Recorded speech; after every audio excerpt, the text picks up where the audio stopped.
క్షణానికి తగ్గేదానికి ఎక్కువ అవకాశం కనబడుతుంది. ఓవరాల్గా బీజేపీ చూసుకుంటే 15.4% ఉంటే ఇప్పుడు ఈ క్షణానికి 5.2% పడిపోతుంది.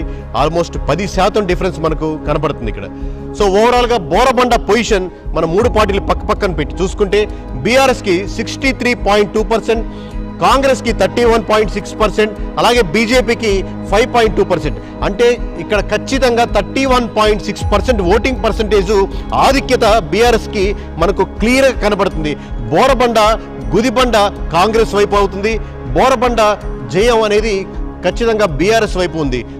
రెహమత్ నగర్ జెండాలు ఎటువైపు రెపరెపలాడుతున్నాయో అనేది ఇప్పుడు మనం చూద్దాం.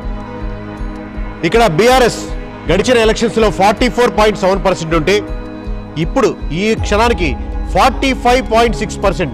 అంటే ఆల్మోస్ట్ సేమ్గా ఉంది. లాస్ట్ ఎలక్షన్స్కి ఈ ఎలక్షన్కి పెద్ద డిఫరెన్స్ లేదు. దాదాపుగా 0.19% అంటే దాదాపు 1% మాత్రమే డిఫరెన్స్ చూపించబడుతుంది.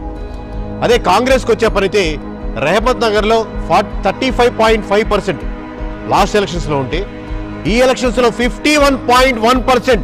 అంటే ఖచ్చితంగా 15.6% లాస్ట్ ఎలక్షన్స్ కంటే కూడా ఎక్కువ ఈసారి ఓటింగ్ పర్సంటేజ్ ఇంక్రీజింగ్ కనపడుతుంది ఇక్కడ కాంగ్రెస్కి. అలాగే బీజేపీకి వచ్చే పనైతే ఇక్కడ లాస్ట్ ఎలక్షన్స్లో 15.3% ఉంటే ఈ ఎలక్షన్స్లో పూర్తిగా 3.3%కి అంటే దాదాపుగా 12% గడిచిన ఎలక్షన్స్ కంటే పడిపోయి కేవలం ఇక్కడ 3.3% వచ్చింది రెహమత్ నగర్లో బీజేపీకి. సో ఓవరాల్గా ఇప్పుడు రెహమత్ నగర్ చూసుకుంటే బీఆర్ఎస్కి 45.6%, అలాగే కాంగ్రెస్కి 51.1%తో ఖచ్చితంగా రెహమత్ నగర్ ½ పైనే నాకు వస్తుందని కాంగ్రెస్ కంఠాపదంగా క్లారిటీగా క్రిస్టల్ క్లియర్గా ఇక్కడ చెప్పేదానికి అవకాశం ఉంది. ఓటింగ్ పర్సెంట్లో రెహమత్ నగర్ మోర్ దెన్ ½ వస్తుందని, అలాగే బీజేపీకి ఇక్కడ కేవలం 3.3% వస్తుంది.